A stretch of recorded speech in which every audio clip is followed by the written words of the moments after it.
Welcome back, everybody, to another episode of Porch Talk. This is episode 6 of our Boys Join the Porch series.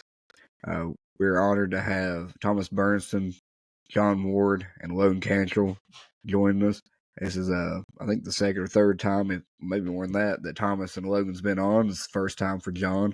So thanks for John for coming on.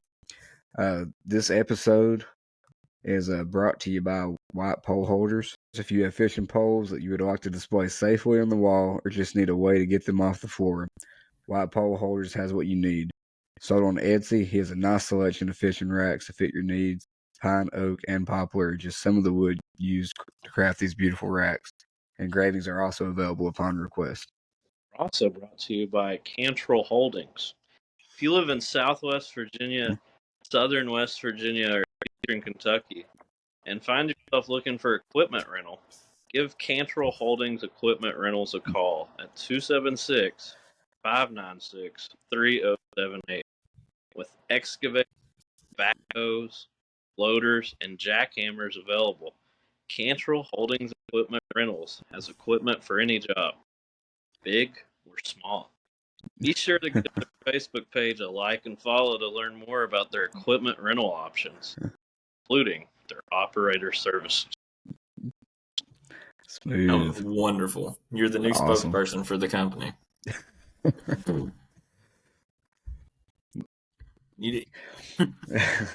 So, we're just going to bounce around a few different things, some football, some NBA, and wherever else we end up at. To start this episode out, I kind of wrote down a few things, some moment of silences I kind of wanted to put out.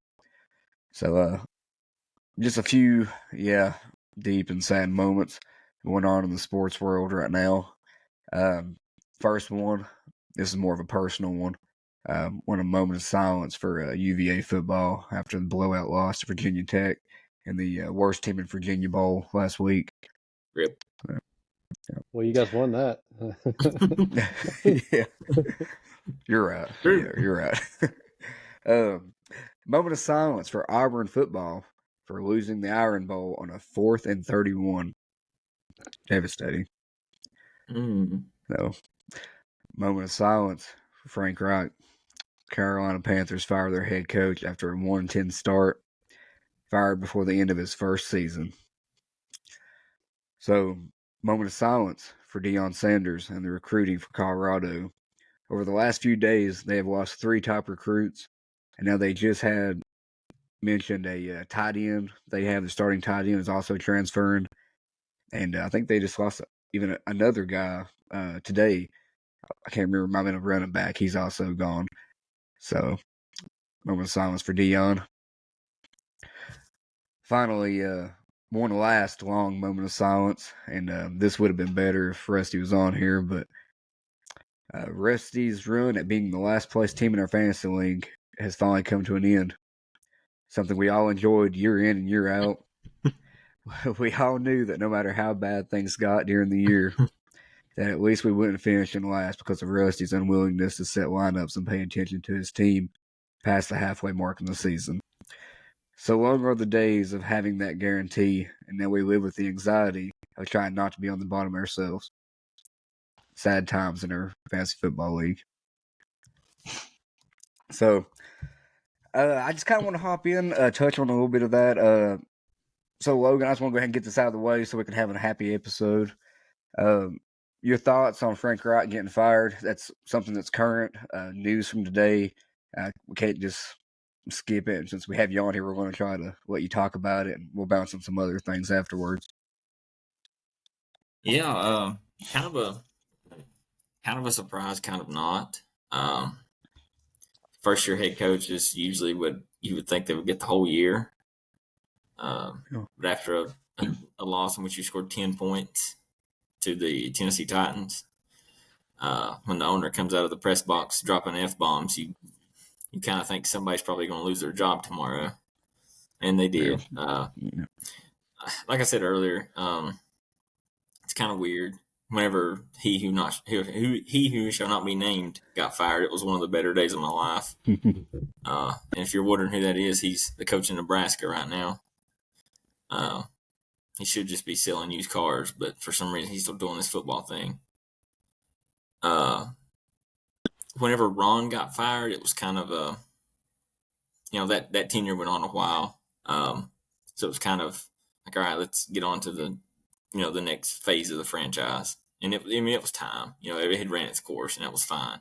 This one was weird. Like, I'm not really happy. I'm not disappointed about it. I don't care. I feel like he was around for a cup of coffee and a donut, and he left. Just no time. Overall, the team obviously sitting at 1-10, pretty disappointing. Bryce has struggled. Some of that is on Bryce.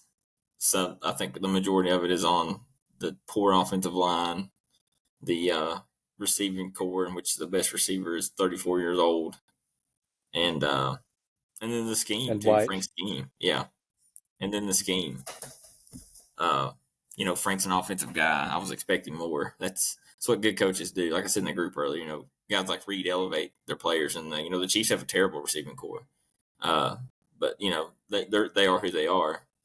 Because guys like Reed can scheme the guys open, and Shanahan, what he does with injuries every year is insane. So I mean, it is what it is. Hopefully, I said it before we hired Frank. Hope we get it right, and we didn't, obviously. So let's hope we get another one right. The one I saw that was mentioned as at least I think it was CBS mentions the top candidate right now is the OC from Detroit. Any immediate thought on that? Yeah, I wanted him last year. He didn't take an interview with us, so he probably won't do that again. Well, yeah, I got a question. I got a question about this. How much do you think of it as cultural? I think a lot of it is the owner. Since he took over, we have I told y'all yesterday, we have the third worst winning percentage in all four major U.S. sports, behind the Jets and who was it I said? The Pistons. Yeah. Yeah. So that's fun. But yeah, I think a lot of it is culture, and I mean you can't fire the owner, so no, it's not going to change until he decides he wants to stop. He doesn't want this to be his little hobby anymore. I mean, and the crazy David thing, Tepper, if you're listening, I'm not sorry. I hope he's listening. But crazy thing is, I feel like it's a great fan base, because I mean it's always electric there. So I mean, you think they'd have a lot of support. It'd be a place people would want to go. Yeah. Well, I mean, like I said, Ben Johnson wouldn't even take an interview last year, because I feel like it's probably a lot of it because of Tepper. And he gave Matt Rule 2.5 years. That's a long leash for a fool like that. Yeah. He wants to give an actual football coach 11 games. Like I said, I don't care that Frank's gone, but it mostly just goes back to Matt. Is still the problem here in my mind? Still just mad about that 2.5 years. Well, what's crazy is, I don't know if I sent y'all that video, didn't know, that one of those college football podcasters saying that he was a better coach than, I think it was it Jim Harbaugh? Yeah. It was PJ Fleck. It was several guys like that. And I was like, how? I mean, listen, I'm not as big of a hater on Rule as you are, but I mean, I understand why you are. But he's definitely not better than Harbaugh and Fleck and some of those guys. I think I saw where you sent that, but anything I see that has his name in it, I won't even look at. Like, it just, I swear to God, I have PTSD. I've got his name blocked on Twitter. Like a tweet that has his name in it won't even come on my timeline. Yeah, that's really good for your mental health. It is. That's a strong decision. A lot better. I feel a lot better. Was the last first-year head coach to be fired into his first season, was that Urban Meyer, Jaguars? It was. Yeah. Frank is I think it's like the third shortest tenure ever. There was one more after it wasn't it was Urban Meyer, but it was Nathaniel Hackett was the next one, or was the not making the last whole... one? Yeah. Mm-hmm. There's only 6, I think, or 6 or 7 that didn't make it through their first season. Yeah, you got to be pretty bad to not get a year under your belt. Yeah. Yeah. I think Lou it's Holtz bad. is one of them. Lou bad. Holtz was the first one, which is crazy. I didn't even know he coached in the NFL. I'm hoping it means maybe Tepper's decided to start getting serious about football now, instead of worrying about concerts and stupid soccer teams and whatever else he's got going on. Well, if he keeps listening to this podcast and hears you trash him like you are, he might get motivated to change things around. I wish he would. Isn't he the owner? What? Doesn't he own Fanatics or whatever? I don't think so. Oh, okay, never mind. It's getting a big sponsor you're losing, but yeah. If he needs some equipment to tear up that turf that he's got in his stadium, I know where he can rent them from. Wouldn't rent it to him. Not even for grass? Nope. That's Wouldn't give him satisfaction. Yeah, man. Well, one thing I wanted to mention is the majority or half of us that are in our fantasy football league are in here. So, I don't think any of us. Well, I guess John and Logan, y'all have playoff hopes. I'm not sure that me and Thomas do at this point, but and I was on fire, and I've lost like 4 straight. Logan being until I played John this week. Should have played Williams from the Rams. Would have won. Oh yeah, he did. I think he had a good game. 38 points. Yeah, very good game. Decent. Well, that's kind of where I want to go to for a second. Just your thoughts on your fantasy team. John, I'll just go ahead and start with you because last year you had the regular season championship, if that's an award. Yeah. So what do you think about this year? Well, we started 0-5. I lost by 4 points to Cantrell Holdings this week, so feel good about my playoff chances. I just got to stay ahead of JR and Thomas. I'm in the playoffs. I think it's a great comeback story. Yeah. Can't wait to see the 30 for 30 about it. Miracles. Do you believe them?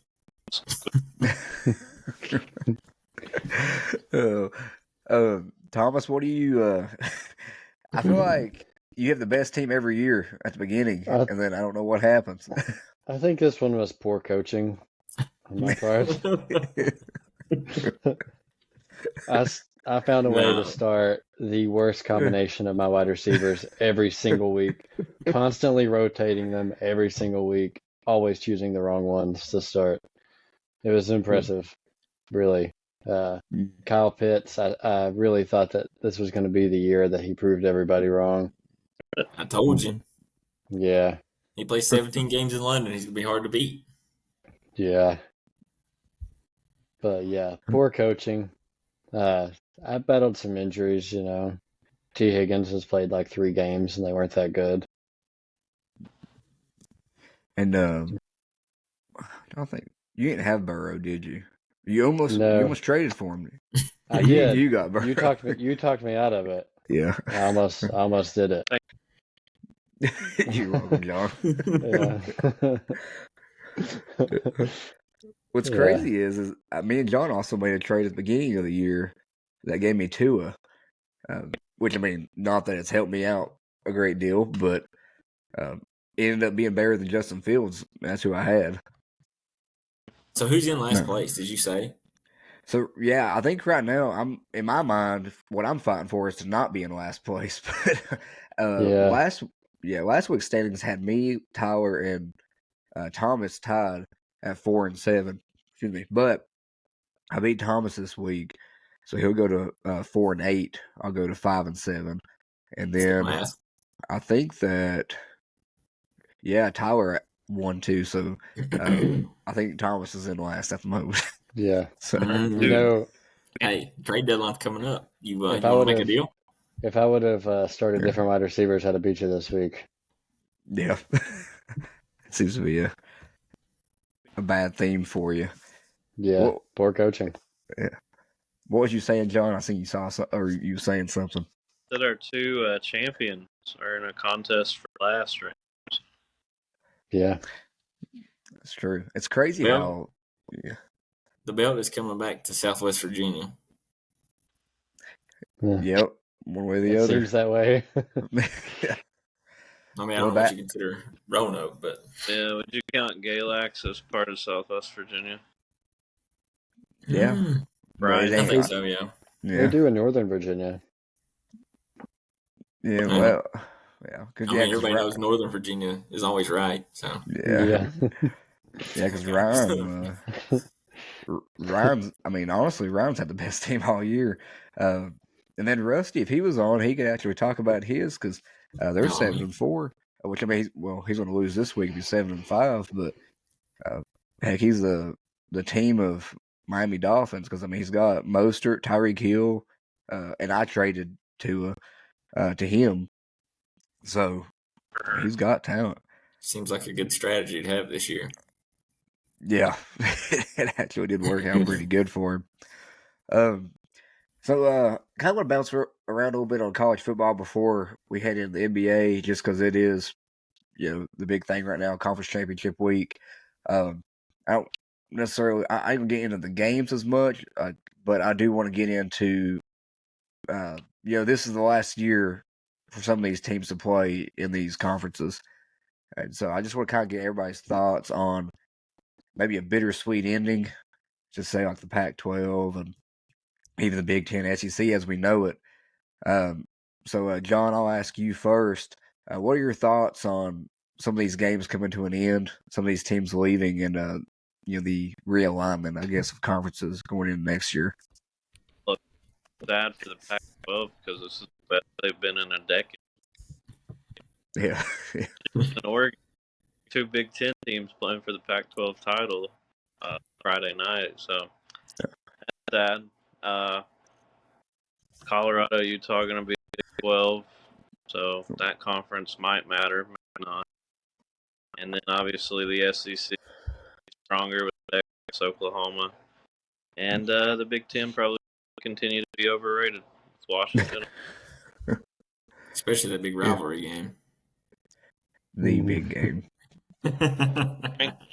Way to go 9-3 and score 7 points losses and still be a top 10 coach. Good for them. Yeah. But Pac-12, Oregon State, Washington State, we don't know what's happening with them yet. So I was going to say, I think that those two teams, I thought I read somewhere the other day that they're going to allow them to be a 2-team conference going into next year, which is wild. It's so ridiculous. Well, they let Notre Dame do whatever they want to do, so might as well let those two partner up. Religious reasons. What's your thoughts on the teams moving conferences? I don't know. I kind of wish it didn't matter so much. Like, or they choose like one way or the other. Like, are the conferences really going to matter? Or are they not going to matter? I don't really care about the conferences that much. Like, I don't have much like pride in the loyalty of the conferences. I'm not worried about that as much as them just figuring out how to make sure that we get the best teams in the playoff. No. Because I think that's still like up for debate every year. Are these the best 4 teams, or like strength of schedule, blah blah blah. Like, so I don't really care about the conferences as much as long as they figure that out. Yeah, I'm glad 64 team playoff. Coach Leach would love that. There you go. He suggested that one time, which I'm actually glad you mentioned the playoffs because that's where I was going to go. Is that that to me is the biggest question? Is okay if you're going to have like say what we're going to end up with is 2 huge conferences, a lot of good teams in those Big Ten, SECs, and you got the ACC kind of lurking with a few teams that could contend. You start narrowing it down to even 12. I feel like you're gonna struggle if they start putting limitations to like, okay, you can only put a conference champion and maybe 3 at large. That's gonna be a tough thing if you got so many talented teams in one conference. So I guess I'll bounce it over to you, Logan. The obstacles and stuff that this presents. What would you like to see with the new conferences as far as the playoff? I really don't know what they're going to do. like Thomas said, you're going to have so much talent in the SEC, even more than what you already do. Oklahoma, for the most part, they could be in the playoffs every year. Texas now kind of seems like the horns are back. So same for them joining the SEC. I don't know what the plan is. I don't know because every year you can feel like they get it wrong anyways. Yeah. So now it's just gonna make it harder for the community to actually do something right.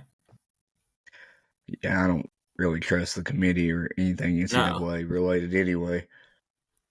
I saw a thing the other day. Said maybe it was you guys talking about the season-long tournament. Yeah, we were talking about. Yeah. Jamor mentioned that.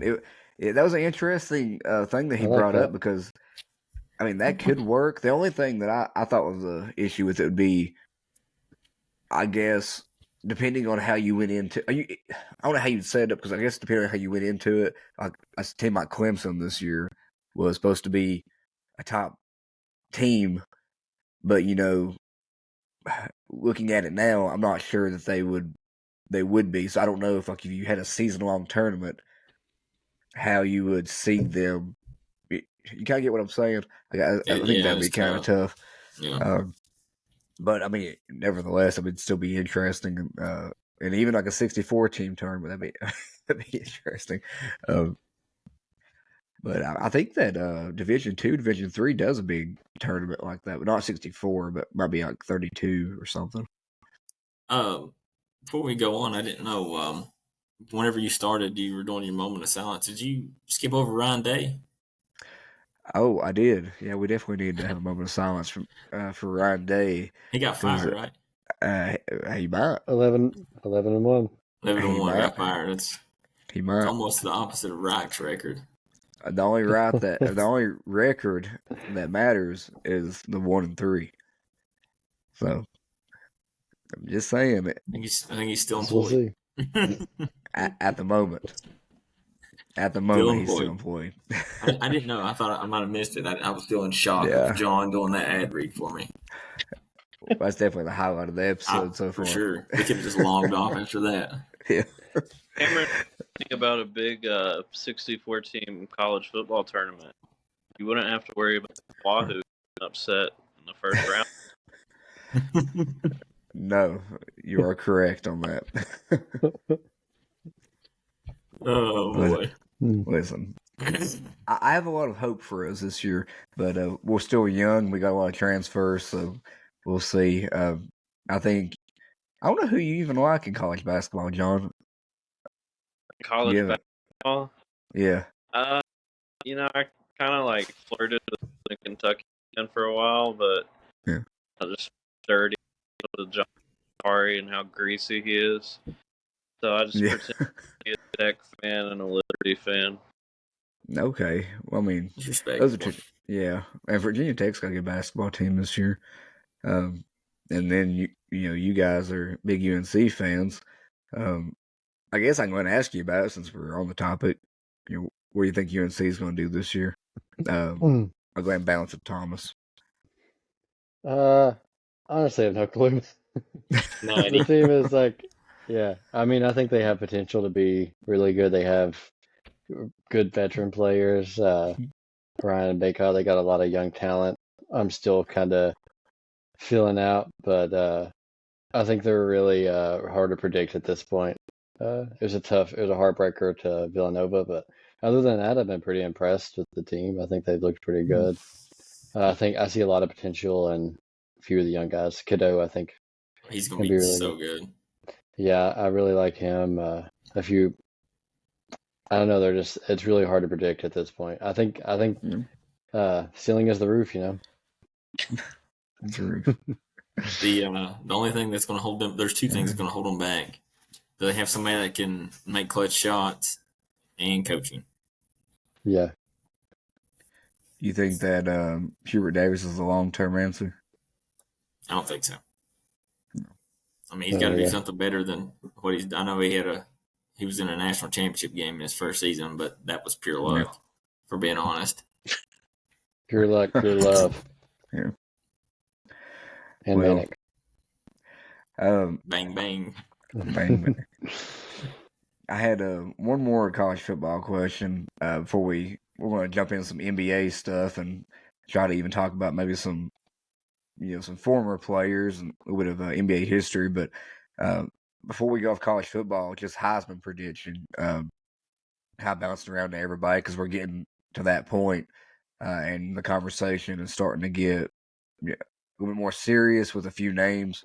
I'll just tell you the one I'm picking is Jaden Daniels. I think Bo Nix is definitely up there as well, and I don't know. I have to look and see the Heisman ceremony. It's after the conference championship, isn't it? Mm-hmm. So Bo Nix has a great chance to go out there and win it because he's going to play against Penix Jr. in that conference championship. So that might be a defining moment for him. But as of right now, I think I'll give it to Jaden Daniels. His stats have been insane, and I know it just isn't just a stat award. But for me, he sticks out among everybody. And like I said, I know that they're having a decent year. They're not contending for a title, so I guess it depends on how much weight that carries to the voter. But I'm going with Daniels right now. John, who you got so far as your Heisman winner? I would back up on Daniels. I think he's got like a Lamar Jackson type going where, he's not really a contender, but he's got the best stats. But I do think if Bo Nix and the Ducks win on Friday night, he has a great game. I think he'll end up with it. But if I was the voter, I'd vote for Jaden Daniels. I want to vote for Jaden Daniels now too, just after hearing John say that. Why isn't John a voter? Yeah. I think I got script over those Josh Giddey comments. Yeah, I'm with you guys. I think this is the year to break the mold. It doesn't have to go to the best player on the best team. Let's give it to the actual best player in the country this year. Thomas, what are you going with? Well, I guess I'll take Bo Nix then. I mean, if you look at it, it's like Jaden Daniels is first in every stat. Bo Nix is second in every stat.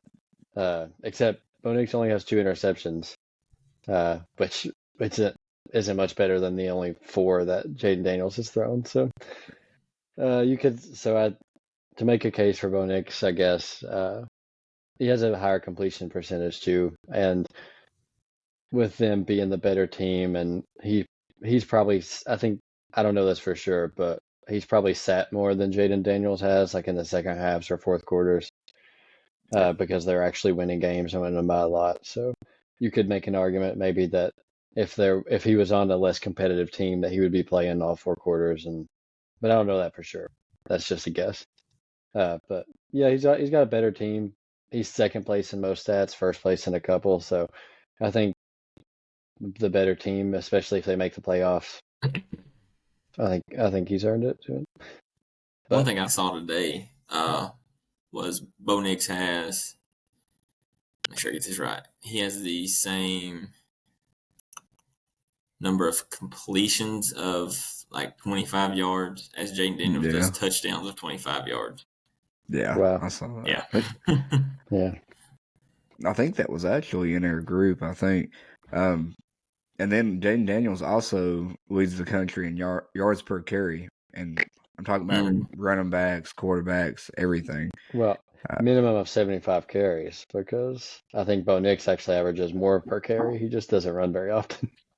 Well, yeah. I mean, and he's quick too. I mean, I like Bo Nix. I think he's a great option as well for it. But I do think that Penix Jr. could end up, he could end up having a big game. And then here we are, somebody else come in at the last minute and surprise people. Yeah, it's possible. I don't know. Huh. And I would like to put it out there that I would vote for Jaden Daniels as well. Yeah. But I just wanted to make an argument. I just wanted to make an argument for the other guy. But I could see Penix, I guess. But I just don't see. I thought it was a fluke that Washington won the first game. I just don't see it happening again. But that's another argument, I guess. I think Oregon's like a 8 or 9 point favorite going into this Friday. Pretty big line. Yeah, pretty big, especially given the fact they Washington won the first time. That stat you were talking about, Logan, it's 20. Jaden Daniels has 20 touchdowns and throws that are 20 yards or more downfield. and Bo Nix has 17 completions on throws that are 20 or more yards downfield. That's better that's completion different. percentage, though. Yeah. Yeah.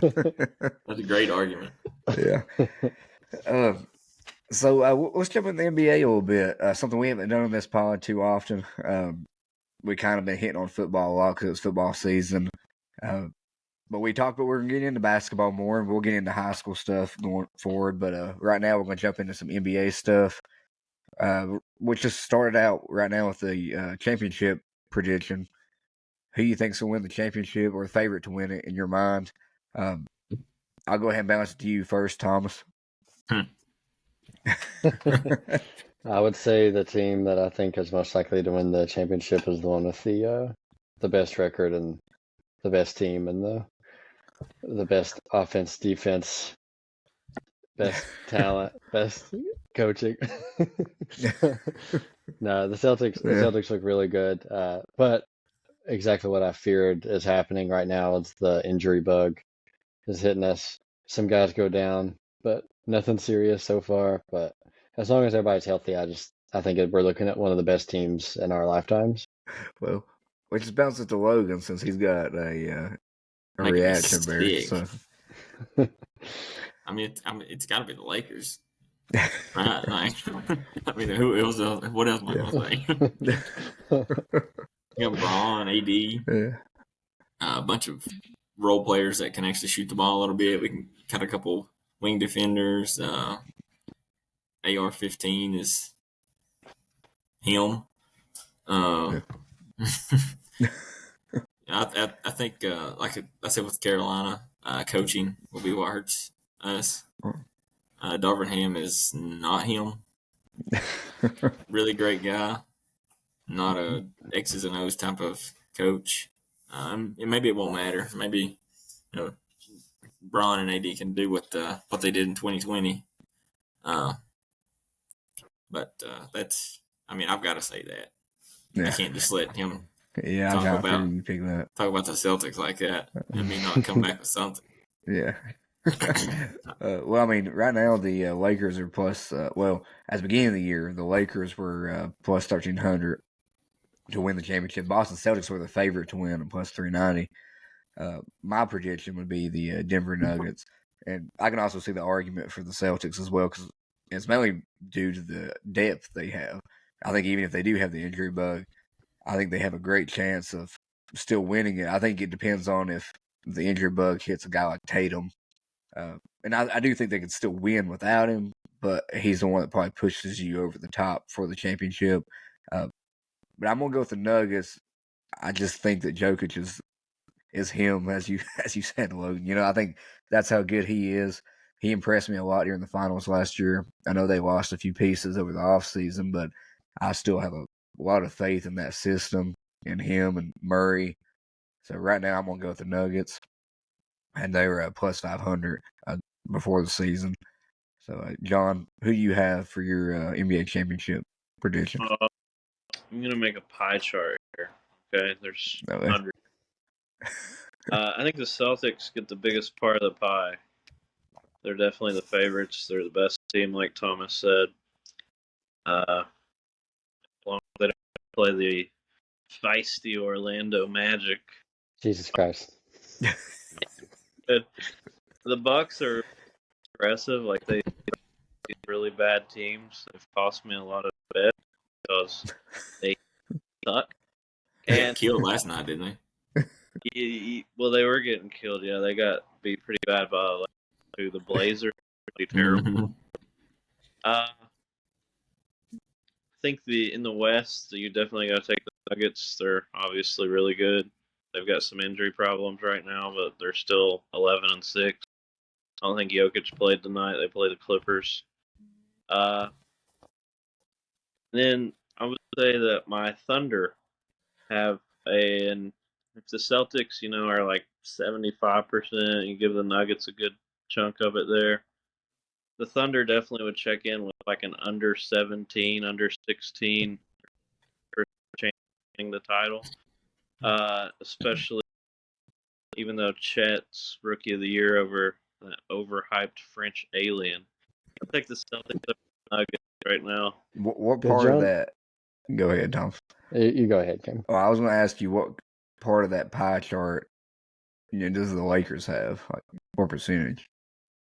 I mean, I thought the Lakers were bad last year and they made the conference finals. So, I mean, the West has I'm looking at the standings right now. The Lakers are 8th, but I mean, they're behind teams like the Suns who have struggled.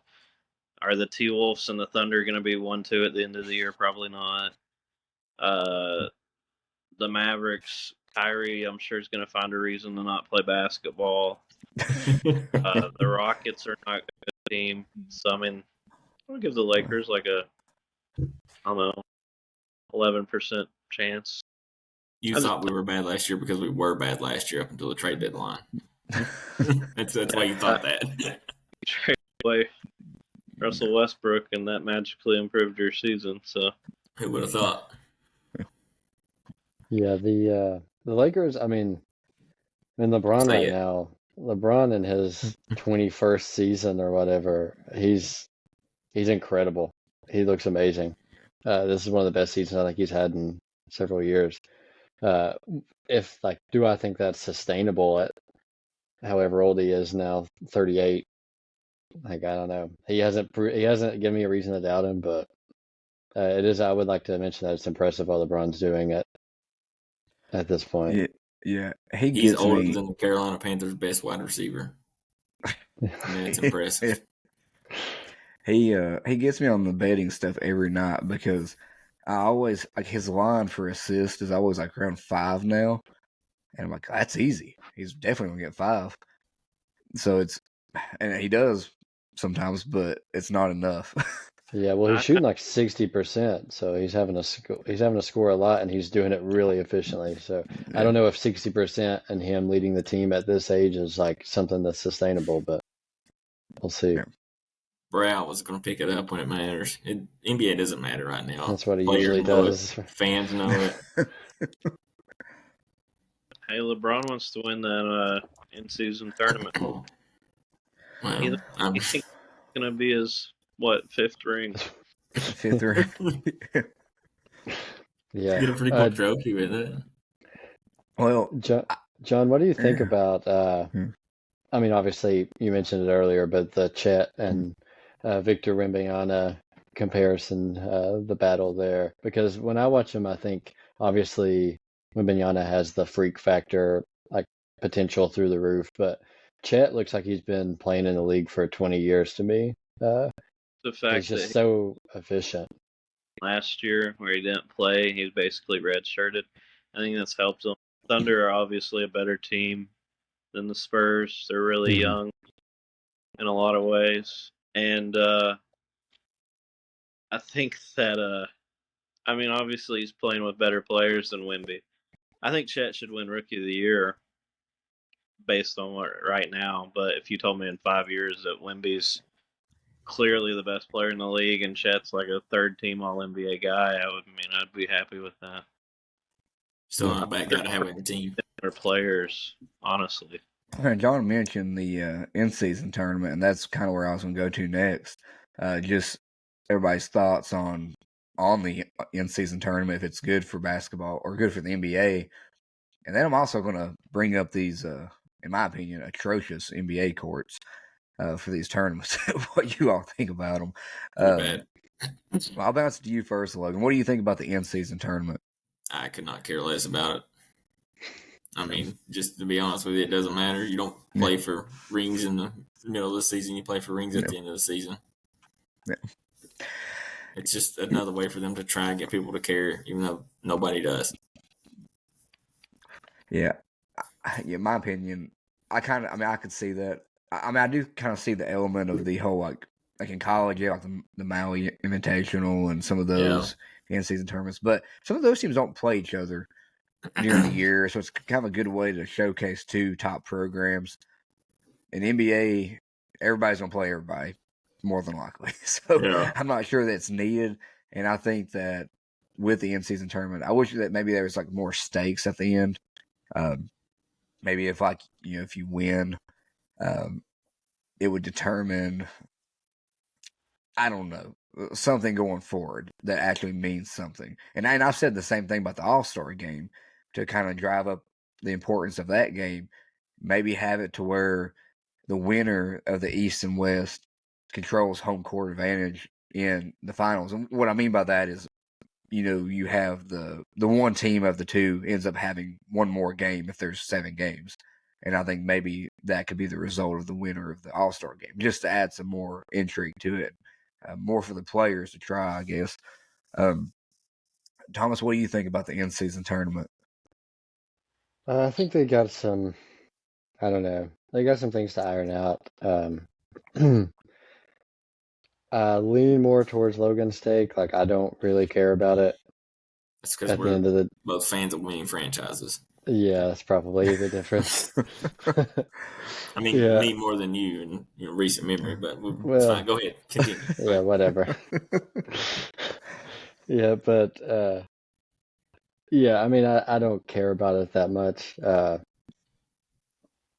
I mean, I guess I don't know. I think after the first one, we'll get to see like kind of how it's treated, how it feels, like if it provides any kind of confidence moving forward or any kind of stakes in the end of the season accolades for the individual players or anything like that. Moving forward, it's hard to tell in the first year. There are some things to iron out, like the point differential plays a part in it.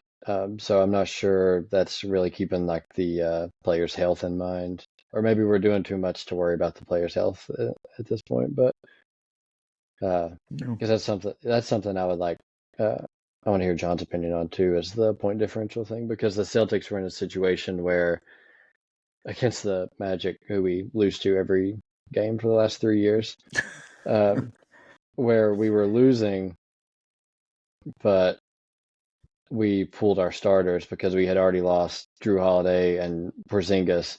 And like, we don't want to risk losing anybody else in a game that we're already losing. But then the Magic keep their starters out there to run up their points, the point differential that plays a part into the tournament. So it probably knocked us out of the in-season tournament in the long run because we benched our starters to keep them healthy. And so that's something that's not ideal because it doesn't really matter that much at the end of the day. So there are some things to iron out. I like that they're trying to help the league make it more interesting. I'm not sure if this is the answer, but we'll see.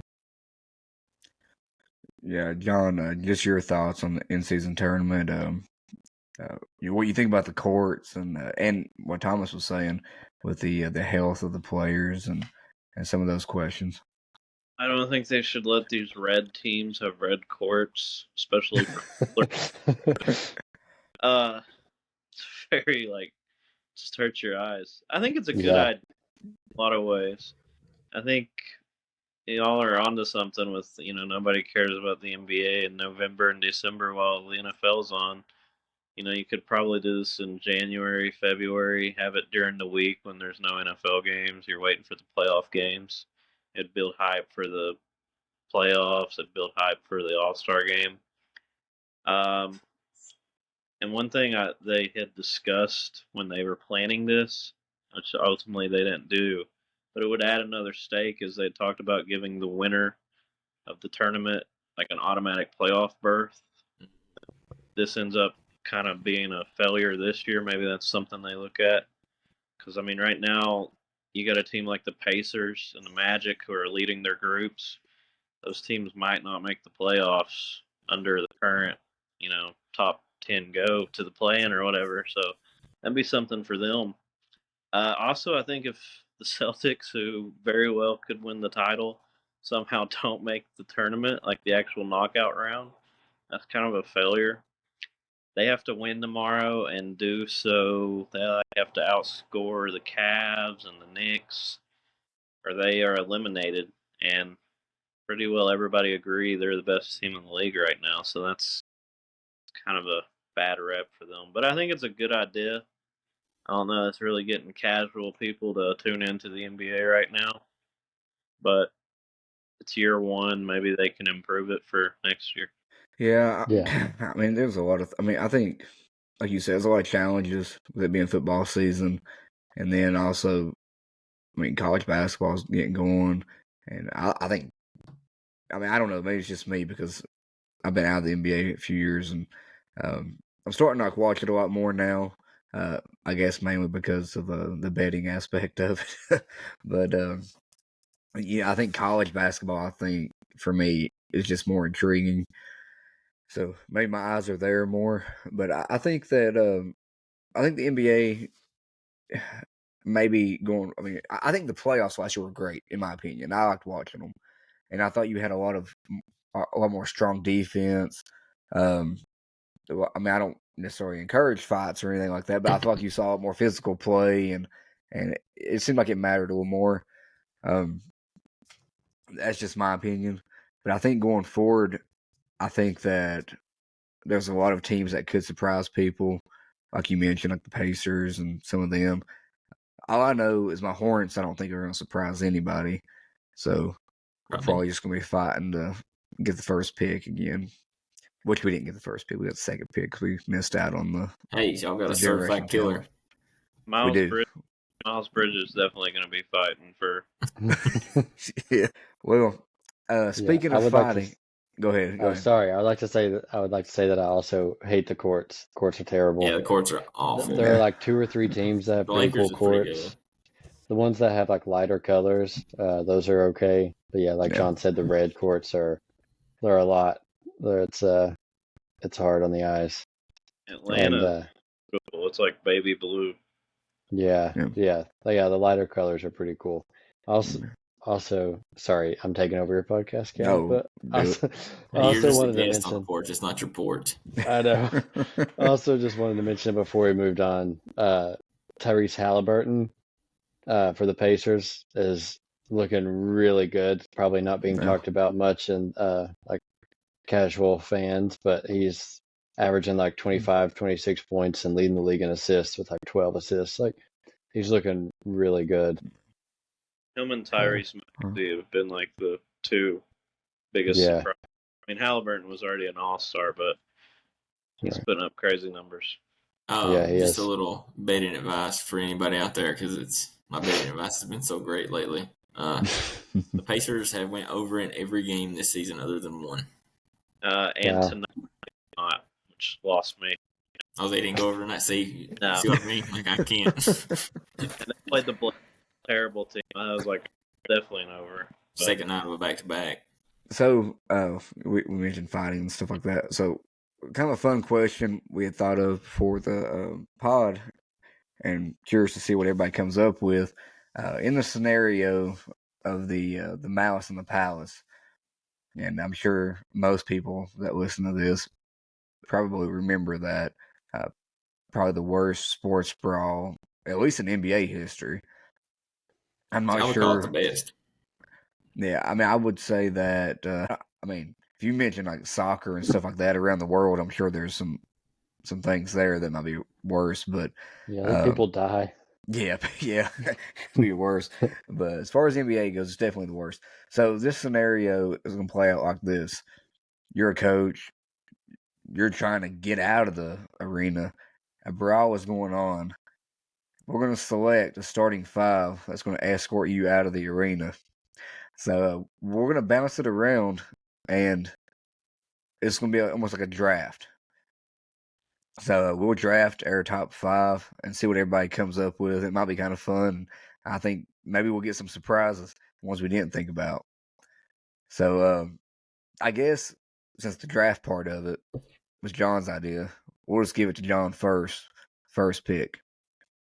Snake draft? No. There's no way I can remember that. Okay. Just do it like this. My first pick, we probably had this guy. I'd be surprised if we didn't. I'm gonna go Dennis Rodman. Yep, that was my number 1 too. Yep. Yeah, mine too. Let me write these down. The Palace is like Dennis Rodman's spirit animal. There's probably a lot of animals. Dennis Rodman probably started a trend of identifying animals. And this is spirit animal. Yeah. Type these down. Well, Logan, you go ahead and I'll let you go next. I am going to go with Laker legend Ron Artest, who was also, there. You got to take experience. Always go with the experience. Thomas, go ahead and we'll go to you next. I'm going to go with likely the most psychotic NBA player to ever play, and that's Kevin Garnett with my first pick. Kind of forgot about.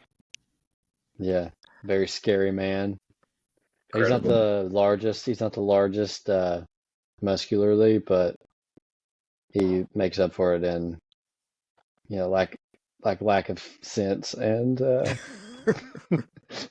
and just willingness to kill for basketball and his teammates. So I'm taking Kevin Garnett with my first pick. He wanted to be a Laker. Think about that. That's kind of wild. He wouldn't have fit. Oh, he would have won. They all do. Oh man. I'm gonna kind of go out of the box here a little bit. I'm gonna go John Morant. I'm going John Morant. No. All right, that's a good pick. No, it's a terrible pick. He's a fraud. I'm going with John Morant because I feel like he's always packing. He ain't in there with. Yeah, he's got something in there. So we need all the help we can get to get me out of there. That's a terrible pick. It's just like our old 2K drafts. This is the same thing. We should have known you were the worst team. JP Token. John, your pick. All right. Got a lot of names here. The only one who I had on here that you've taken was Jaw, and that was a gun comment. I'm gonna go Larry Bird here. I think Larry Bird has some dog in him. I don't want to mess with Larry Bird. I think he could be. He might have had a couple buds before the game. I watched the winning time. He might have had a couple buds before the malice at the. He might have even. I don't think he was coaching the Pacers then, but I'll take Bird. Yeah, the hick from French Lick.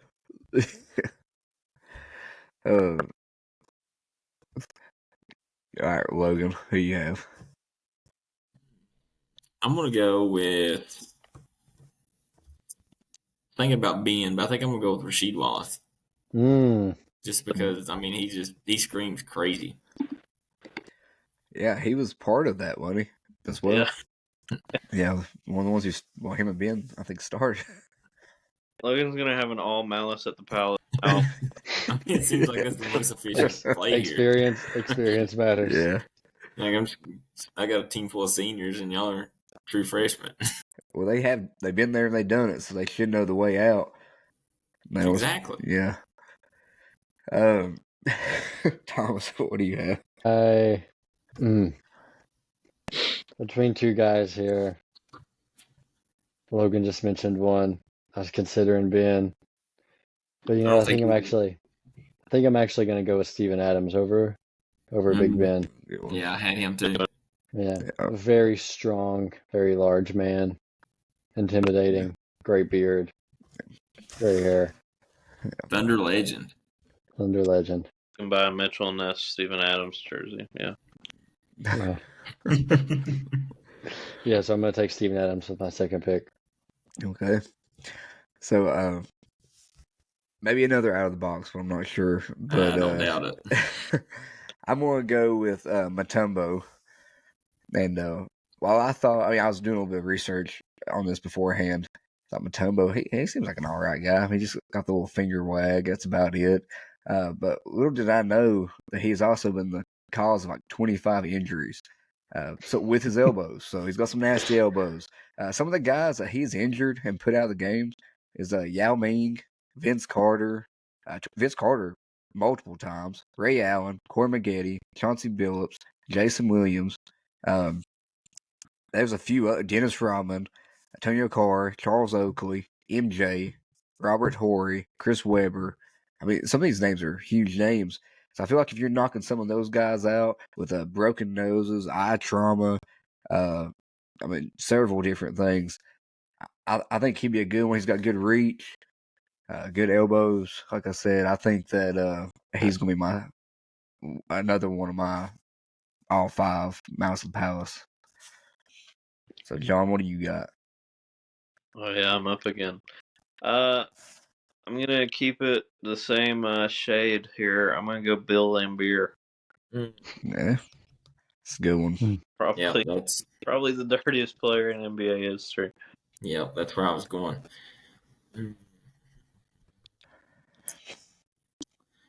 Put me down for the Diesel. He'd be the most dominant player in NBA history. I thought he would be a good one. Just because he can literally just pick me up and just carry me. Yeah, he's big. He really doesn't even violent. No. Okay, well, if Ben Wallace is still available, I'll take him at this pick. Hang on, you got all big. Are you just going all big guys? Yeah, I am. That's my goal.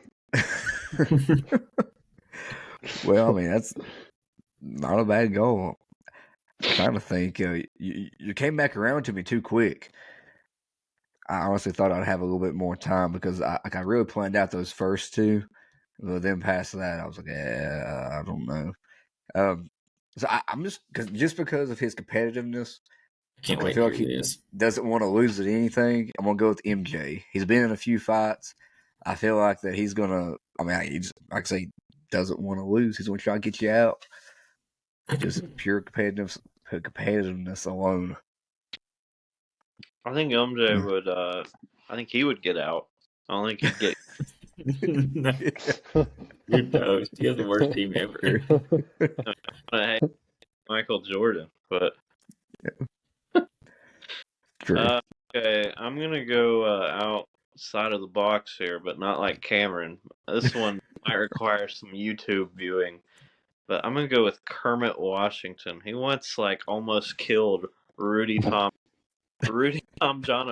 once by punching him in the face. Rudy Tomjanovich had to have surgery on his face. So is he gonna knock out 20 people like that? I don't know, but man in front of a crowd, I feel like that's gonna do something.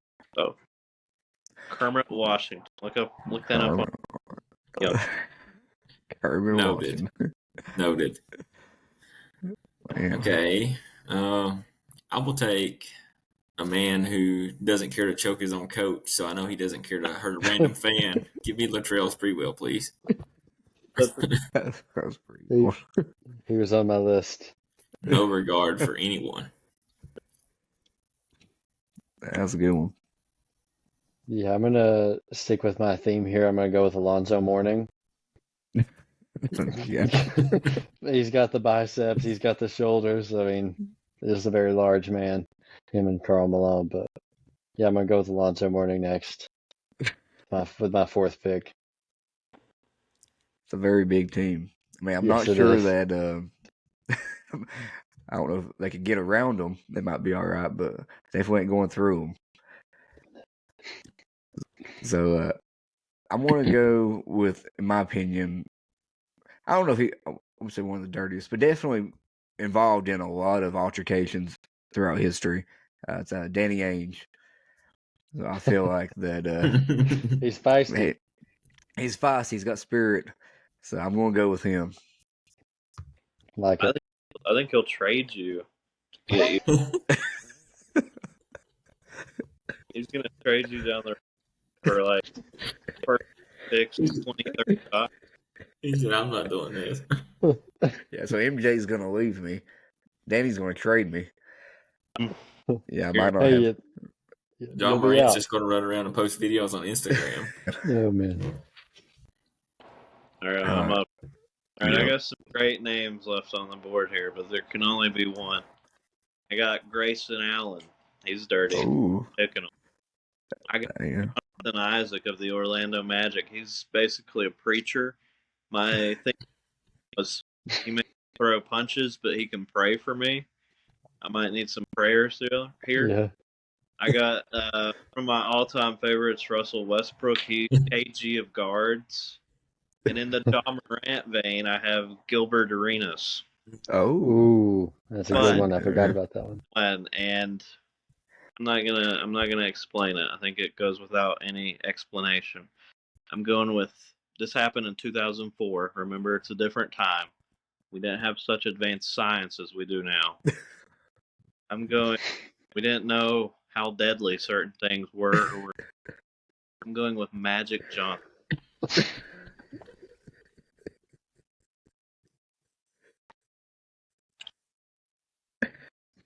Well, All right.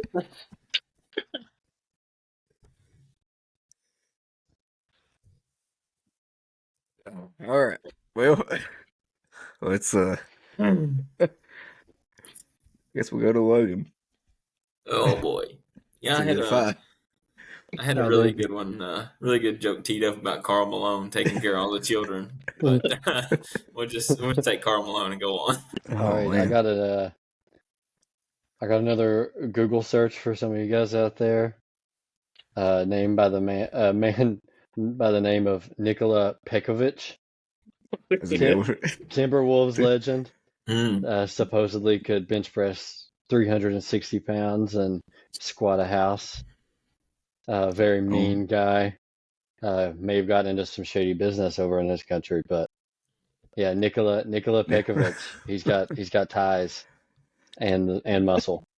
Ties and muscle. Oh, well, I mean, I can't top that, especially Magic. So I had a great one until John went through. Well, what I thought was a great one, which probably wasn't. So Tokoto? Do what? It wasn't JP Tokoto. Oh no, boy, it wasn't him. Before you go on, do you want to give a little backstory on the JP Tokoto reference? So that's an inside joke. So like 2K draft. Yeah, we did rookie draft. There's only like 7-8 people in there, so it's basically the lottery. Cameron even drafted in the real draft. It was like the 14th pick. JP Tokoto. I don't even think he was ever on a 2K game. I did that. Yeah, I'm gonna own up to that. I really thought, and I guess I was just drinking the UNC Kool-Aid that year because I was like, man, this guy's so athletic. He's great. And, yeah, I might have been partly to blame for that because I talked him up a lot. Yeah, I'm not going to let you share this with me, Thomas. It's my misery. You went undrafted. But thank you. I tried. Yeah. So I'm going to go with Patrick Beverley as my last one. He's all the time, getting under somebody's skin. I think he can fight, or he's at least going to try to fight. I mean, I don't know that he might make the situation worse. He might really tick everybody off and come after me. And since it doesn't seem like Danny and MJ might not be on my side as much as what I hoped, it might not be a good situation. I might be the one to die first out of all four of us. But he's definitely going to get up on the score table and wave his arms in excitement when he doesn't need to. Yeah, that's true. Yeah. I will. I'll mention some of my honorable mentions that I think probably would have been pretty good. Charles Oakley. Mm-hmm. Yeah. Very intimidating. Zach Randolph he's punched a guy in the face before. Yeah. In a game. Kenyon Martin. Just leave that there. Yeah. Wilt Chamberlain. Wilt Chamberlain supposedly could bench press like 500 pounds. David Robinson. And those are my and Marcus Smart if I'm picking a guard. No. Smart. Those are my honorable mentions. Yeah, Smart would be a good one. I don't think I cannot remember that guy's name I had. One of them I thought about putting on there was Kelly Olynyk. Because I feel like if you can break a guy's arm like Caleb at one time, and Caleb's a pretty nice fella, that I feel like he has. I mean, he ain't gonna care to really fight any civilian out there. But then on the other side, he's not really intimidating. So I don't know. I didn't pick him. Do you have any ones that you didn't get to put out there, Logan, that you had in mind? I think they all got said for the most part. Yeah. I think. What about the guy on Thomas's shirt? He was in a really big fight one time. He was. Yeah. A bowling Well, alley. he wasn't really there though. He got out. Oh man. Seems like What? there's a documentary about that or something. Yeah, allegedly. Like, oh man. Well, something else. I kind of wanted to do, and we can bounce around after this wherever, it don't matter. I threw up. I think it was you brought up this idea, Logan, about top headlines and just kind of looking at them and then commenting on them. So I kind of wanted to do that, which I need to pull up some sports headlines here. So we can kind of. I had pulled up some random ones that it just wasn't sports related, and just to kind of get y'all's thoughts on this, and something I didn't know that was going on, and I'll throw these out there to talk about while I look up some sports ones. But I put on there crazy things or crazy sports headlines or crazy headlines in 2023, and one of the top ones was apparently we're having a pig invasion in Minnesota right now. We're on the verge of. So the U.S. government is right now preparing for potential pig invasion because apparently the over the last century there was a lot of them released into the wild. Population exploded, and now they're all over the streets, and they're real feral. They're out eating the deer, the turkey, all kinds of dangerous diseases that they bring. And right now, the Minnesota Department of Agriculture is urging everybody to report any wild pig sighting so they can take care of it. But it's apparently a real big issue. So, I guess in a world of a pig invasion, how do you think you'd handle something like that? John, you go first. Yeah, I want to hear your thought on that. YouTube is a dangerous place, and I love the YouTube and Facebook algorithms. Like, I like some anti-Ohio State stuff, and now it thinks I'm a Michigan fan. But one of my favorite YouTube adventures I've ever went on was watching those videos where people go in helicopters down in Texas. They just wild hogs. Minnesota kind of a liberal state, but I think they need more helicopter fly pig masters up there. Get it done, Minnesota. Lost the Bears, so pigs. Oh, I think that sounds like a solid plan. Yeah, I mean that's exactly what I was going to say. Like, it's just how you have to handle that situation. Yeah. Yeah. Another. Yeah, I think. I mean, you can't beat that. I don't know. Well, my solution would be you can put a bounty on them. So Buchanan County had a coyote problem. If you start offering meth addicts $50 to bring in a dead animal, like, you're gonna get rid of those animals. Like, coyotes are not a problem anymore. So Yeah, they've completely lifted the ban on males. I saw that the other day. It's wild. yeah, so, yeah. I didn't even know Meth addicts they should do a had lot for that. $50. Yeah. Yeah, I didn't know they even had that. Another What a one that podcast this has been. This is great. Yeah, I know. I figure I've bounced around some crazy things, and which I'm trying to find some more. If y'all have any like sport headlines or anything like that, we'll go to. Read what you want to do, and then I got something for us. Okay, good. So the other one that I found was kind of crazy on just random news. So I'm trying to think when this was. It was in September. The Coast Guard arrested a man trying to run a giant hamster wheel across the Atlantic. So Reza Bellucci is a guy that he lives in Florida after being granted asylum from Iran. No. And yeah, in Florida, and he created a hamster wheel made of buoys and wire, and he gets inside of it, and of course runs, and it propels the hamster wheel. His plan was to take it 4,000 miles to London, England. Unfortunately for Bellucci, the U.S. Coast Guard intercepted it and ended up, I guess, getting it and then taking him back as well. So right now he has a lawsuit out in the Coast Guard. So I guess my question is, Good. yeah, do you think that we'll start again with John. You think he would have made it? I mean, that leaves more questions unanswered. Like, if it was floating, Yeah. you should let him do it. You know, I mean, I agree with you. I think that I mean, I don't know the mental state of this man. Yeah, I feel like he'd be pretty smart to kind of come up with something like that.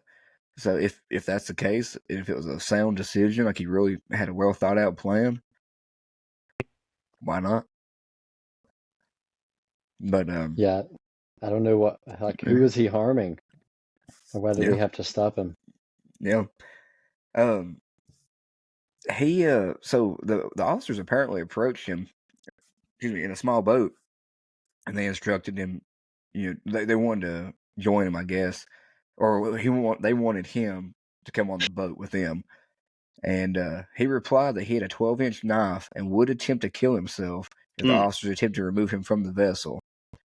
Probably where he went wrong. So, yeah, that might have been a little bit, might have spoke to his mental state a little bit. Seems like a dangerous game. Yeah. And not only that, but having the knife and running like that.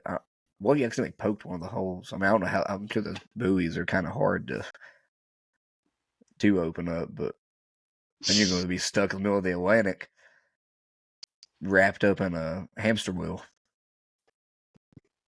So. Yeah, It's rough. I don't know. I support it. I think the government had to stop him because they couldn't let us know how powerful we really could be. Yes. I agree. There's a deeper conspiracy here. Yeah. So Logan, what was the you said you had one? Okay, so it's not a headline, it's something else I saw. So I'm gonna give you guys some Madden ratings. Have you seen these? Mm-mm. So I'm going to give you this team. I'm not going to tell you the team. You have to guess the team. I'm going to give you the 2 wide receivers, a tight end, running back, and a quarterback, what the ratings are. You have to guess what the team is. Okay. That's what I've been doing, looking this up. So the quarterback is 74. Wide receiver 1 is a 91. Wide receiver 2 is an 80. Running back is an 80. Tight end 75. So I guess my first question is the roster updated to where This is okay, live. So injuries and stuff. Okay, yes. so it's not like a guy that's not injured. Okay, right. My guess is New York Jets. New York Jets. Well, mine is Garrett Wilson. Garrett Wilson, wide receiver 1. Well, I don't know. Brees Hall, tight end 75. I got mine whenever you're. I know what I'm going to pick. Go ahead. Yeah. Mine's the Commanders. I feel like which I think Sam Howell will probably be over 74, but I don't know how Madden is. I feel like Sam Howell 74, Scary Terry is probably the 91, and the wide receiver 2, I think he's in the 80s, and then I would say Logan Thomas is the 74. John? The Las Vegas Raiders. Yeah. Cam got it. Really? Yeah. I play some Madden every now and then. I can't believe Terry is a 91, actually. Yeah, that was a little high whenever I was looking it up. I thought that was... Yeah, wasn't expecting that. That was the one that I thought, like, oh, there's no way Cam's right because Terry wouldn't be a 91. Yeah. Well, I remember that he had been in the 90s in previous games. I actually don't even have the current Madden, but I just remember in current game or in past games that he was.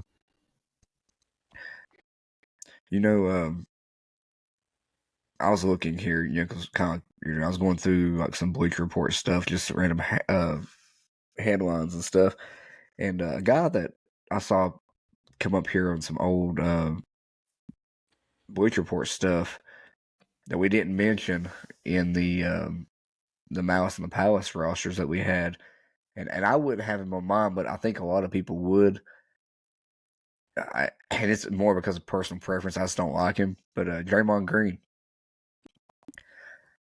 Everybody. He never crossed my mind. Nope. Yeah. Everybody sees right through it here. So I didn't pick him. He was on a lot of the lists that I saw. All Draymond does is run his mouth. Well, he Yep. did choke. He choked out that guy the other day. I mean, unless he's fighting his own teammates, Well, that's Yeah, the true. guy he choked out was also very soft. he could have been like Jordan and Ainge and just punched you in the face. Yeah. Yeah. I mean, I wasn't going to draft him, but I mean, I was just saying that's another name that I saw out there. But I can't yeah, imagine. I can't imagine any situation that I would ever draft Draymond Green for any purpose. yeah. Well, at least you can use him as bait. Maybe. I mean, I guess. maybe he can go out there and kind of divert the attention somewhere else. But yeah, I mean, everybody in the world does want to punch him, so I'd leave you alone. Exactly. And I think Yeah. that. Do you think that? I don't know. I was trying to sit here and think of people. Now, I almost said something. I almost said like Kyrie for the same reason. Everybody doesn't really care much for Kyrie. Maybe they'd be after him on that. I think the players might still like Kyrie. I think they do. Yeah. You think so? I think he's a baller.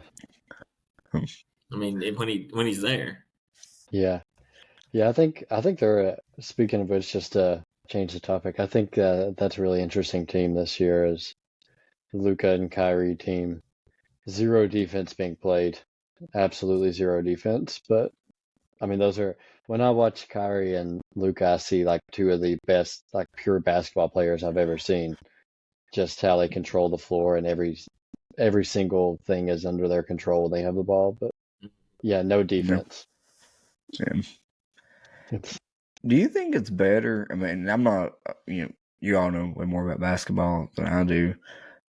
Do you think it's better not to have a guy like that at point guard? That I mean, yeah, he can create so much, but I try to sit here and think about past like championship teams, and it seems like there's a lot of them that were just like the point guards were like role players, and that kind of came out there and they ran the play like effectively, but they wasn't necessarily like a huge shot creator, a big time like dribbler or anything like that. Am I wrong in that? Am I like misremembering? I know you had Kyrie win one before, but it was also with LeBron. But I So feel like basically you're saying like maybe it's best for your best player not to be your point guard. well, maybe, yeah. I mean, in a way, I guess, almost more just as a guy to just run the offense. I mean, you look at like Derek Fisher and those Lakers teams back in the day. I mean, I know that Rondo was. I mean, I know he could dribble and he could, do all that too. But he was also like he wasn't like I would say a great shot creator. You're not gonna give him like 20, 30 shots a game. I mean, he ran the offense. He played good on defense, stuff like that. I mean, you look back at like some of the '80s Celtics teams. I can't remember that guy's name. Was him Dennis? Dennis Johnson. Yeah, Dennis Johnson. So yeah, I guess in a way, that's kind of what I'm thinking. Do you think it's better just to not have your best player be the point guard? Maybe the offense runs a little more smooth. I think your best player has to be on the wing in today's game. And probably your second or third best player also has to be on the wing.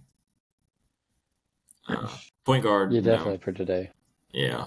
If if you can get somebody who can just hold down the fort and hit open threes, that's all you really need in a point guard today. Yeah. I would say probably the last team that won a title with their best player being a point guard. You had the 2005 Pistons or whatever, but I don't think that counts because that's obviously just a once in a generation team. You probably have to go back to the Isaiah Thomas Pistons in the 80s, honestly, or the Magic Lakers. But again, Magic wasn't scoring 35 points a game every game. He was a facilitator. So Yeah, I think I'd say that's that's probably best. You don't see these high usage guys like Harden or Westbrook or Luka today winning championships as the player. Yeah. Yeah, and also, I guess, and this is also like you all watch NBA probably a lot more than I do, but watching the finals and stuff last year, and even thinking back over the past few years with uh, the Bucks winning one, and then the Raptors winning one. Do you think we're getting back to where teams with not necessarily like a bunch of stars, like 3 or 4, like the big three or big four or whatever we have? You think it's phasing out a little bit because we're getting to the point? I think you just got good teams that don't necessarily go and try to pluck out all stars from everywhere. They're winning the championships. And I might be missing a year or two there where I might be wrong on this, but I feel like, I know the Nuggets have Jokic, and I know they got Murray, but a lot of that they had those guys. They didn't go out and pluck them from somewhere else. You look at teams like the Clippers, the Suns, what they're doing. Yeah, they're winning, but they haven't, since they bringing in these guys, they haven't made it to the end or haven't won it all. Yeah, don't tell the Clippers that. They, I like where they're at as a franchise right now. Yeah. Just off the top of your head, recent champions, most of them are, 2-star players and then a good team around them. I think the big three dream kind of has came and gone now. I think it makes more sense to have two really great players and then a better roster around those guys. Yeah, I agree. I think the cap and the luxury tax and all that also makes it harder. Now, obviously, if the Celtics win this year, they have a great 1 through 5, but they drafted Tatum, they drafted Brown, they got Wyatt before he really popped. But they've also got to pay Jaylen Brown $300 million to be their second or third best player. That's probably a 1 or 2 year experiment that they want to pay the tax much longer than that. It don't matter. Tatum will be in LA soon anyways. Much as I hate Warriors, they did draft their core. Obviously they got lucky and got KD in a once in a lifetime spike, but they did draft those guys. Another question I had thought of while we're sitting here talking, and this is not necessarily related to the NBA, but just basketball in general. I saw a video the other day of a basketball game overseas, and I put it in their group. But it was it had that kind of like that soccer environment to where they were playing. It was outside. There was like the stands with the fans and stuff. There was flames, just surrounding the arena. Kind of cool aesthetically. Made me think about the UNC Michigan State game on the aircraft carrier, stuff like that. Just random thought. A cool location for a basketball game. And it could be anywhere. Put it in the middle of a coliseum. Just random thought. Who you think, or where do you think would be a good location? That's something that would also make sense. Not on the top of Mount Everest, I guess. I'll shoot to you first, Thomas. Yeah, I'm trying to think. They stopped that aircraft carrier game probably for a reason. The outdoors doesn't seem to work. With the condensation and everything, you'd have to put it in a bubble. But if you could just create a bubble, something like the Amazon rainforest, just in a bubble in the middle of the jungle would think would be really cool. You have big boas slithering on top of the roof and all kinds of neat. Yeah. I think that'd be pretty cool. Insects the size of your head, as long as there's a bubble that is impenetrable. Impenetrable. I think in the middle of a jungle would be pretty cool as long as it's safe. I think that's a pretty good one. I don't know if I can top that. I can't top that. I don't think. I can't think of anything. I just don't remember places now. After you asked that question, I can't think of a single place. Well, I think. I'll definitely go with one. I definitely would go with something overseas for sure. Just the way, like, how passionate those fans are. If you could put like two top teams over there, let's just say,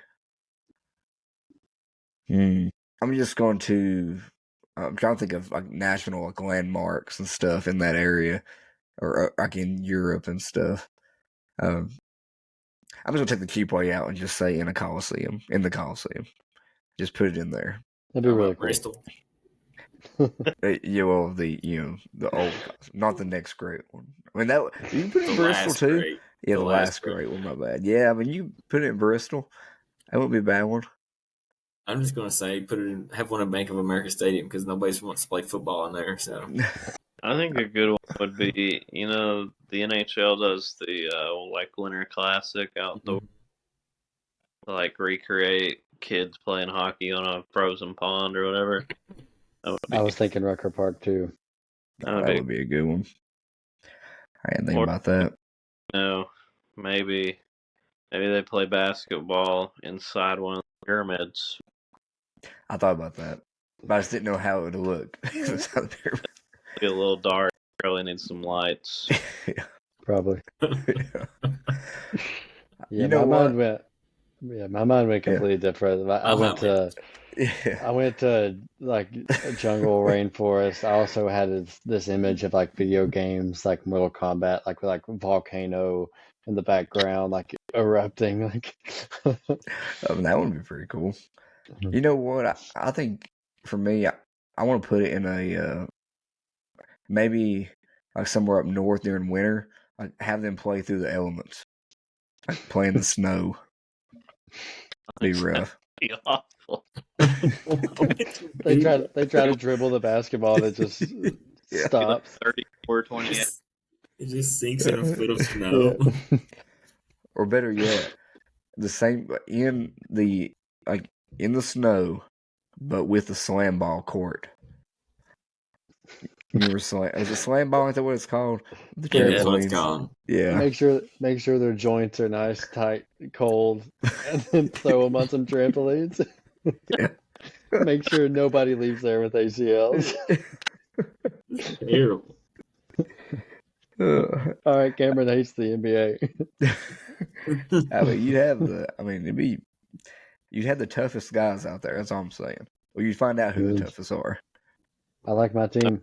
That was. Well, I know that we're not going to get to really probably talk again before the college football Final Four. Well, we might. I don't know. I don't know what's coming up. But quick, before we get off, your Final Four in college football and who you think's going to win it. I'll just bounce it around real quick before we get off. Logan, what you got? Michigan, Bama, Georgia. The fourth spot, I think, could still to be determined. Maybe Oregon if they win this weekend. I could see them getting thrown in there. What was the top four this week? I saw the notification. I didn't look at it. I know that Michigan, I think, is one. 1 second, I'll tell you. I should remember that. I know Michigan was one, and FSU. Yeah, FSU's up there as well. Yeah, that's right. I'm still going to go Oregon, I think, over FSU. I think FSU could struggle this weekend against Louisville. I know they lost. Louisville's a good team. Their defense is incredible. Mm-hmm. I think, they could surprise some people this week. Yeah, I think, and then I think it's hard to go against Michigan right now. But after the Iron Bowl finish, I might have to just ride that Milrow magic. Just pick the Tide. Yeah, I think if Alabama wins, it'd be hard not to put them in there. I think I think it's a nightmare scenario for the NCAA. I agree. Yeah, if they win, and then you have all these one-loss teams, and even a undefeated Florida State team having to compete against, had to pick between them. I would have Michigan one. I'm going to have Michigan one, Georgia 2 because I'm gonna have Georgia beating Alabama. I have Oregon 3, and I'm gonna have Louisville upsetting Florida State. So I'm gonna have Ohio State sneaking its way back into 4, and the big game rematch. And then I'm gonna have Michigan and Georgia, which was my predictions at the beginning of the year. Michigan beating Georgia in the national championship.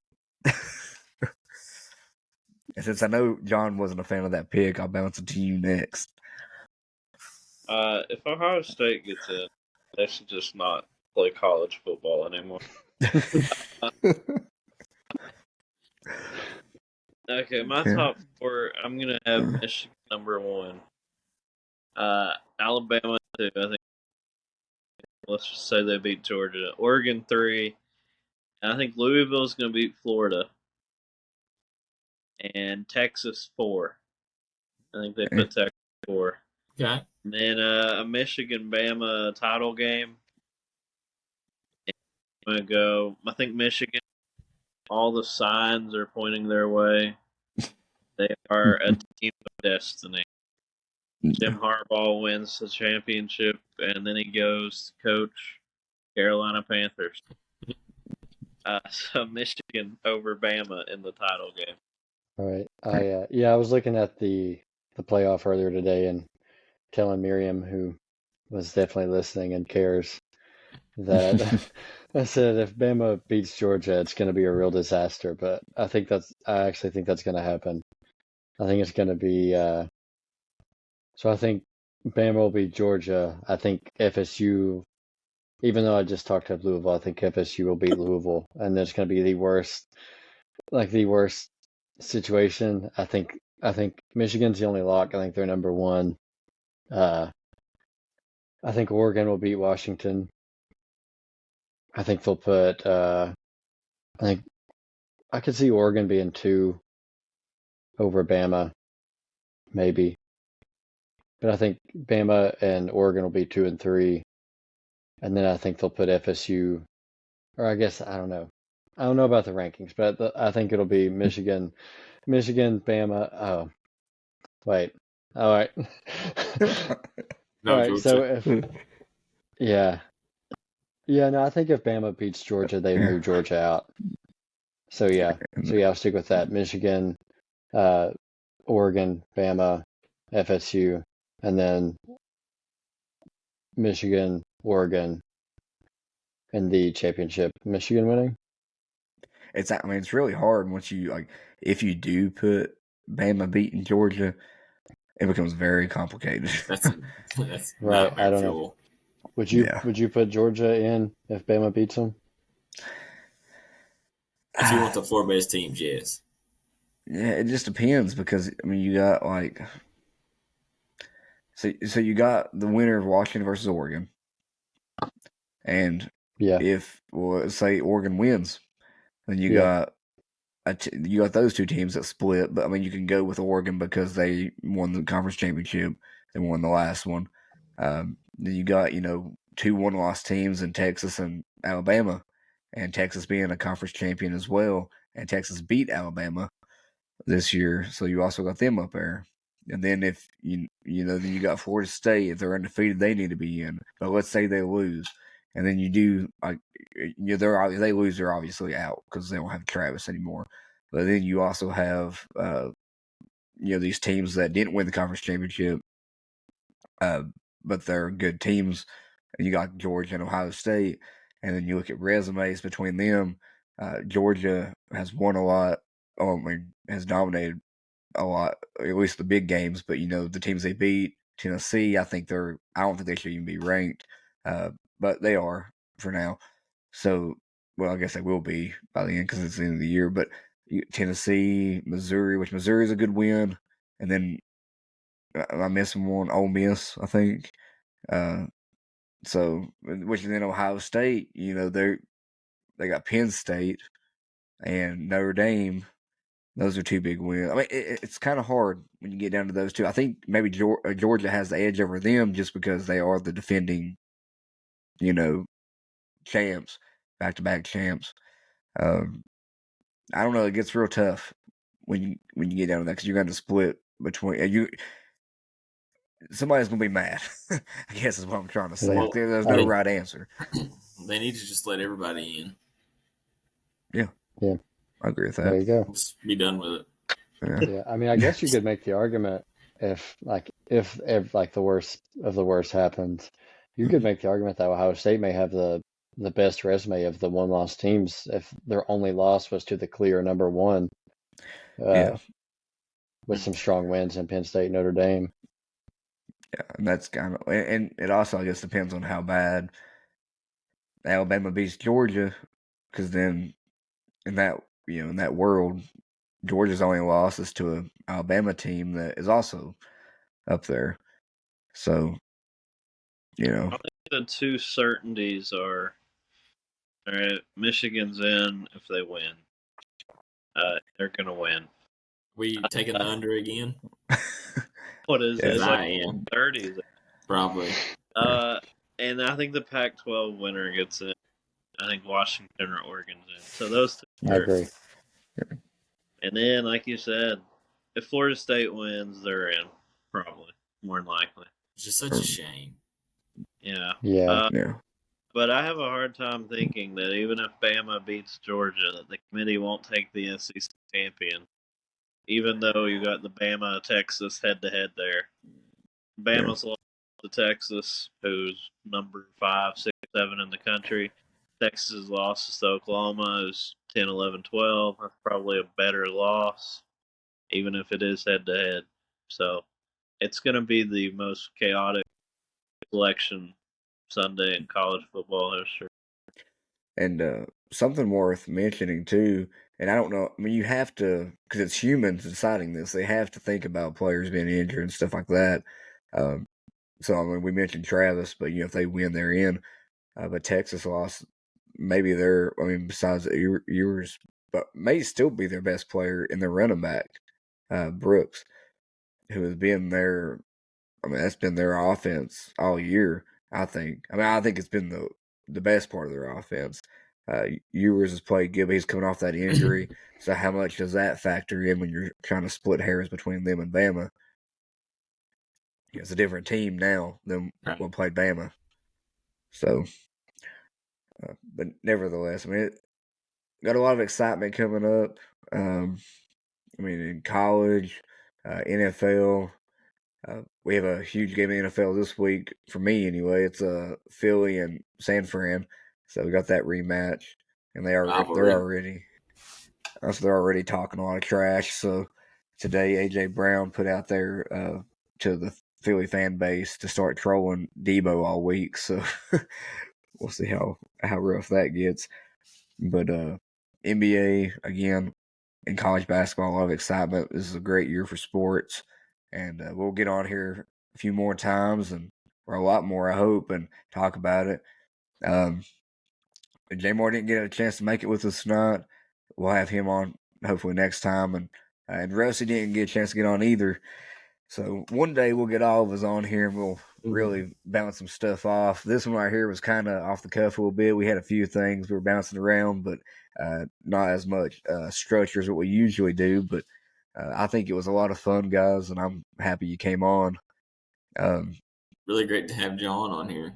Yes. I mean, he just makes the elite podcast with Thomas and I on it even better.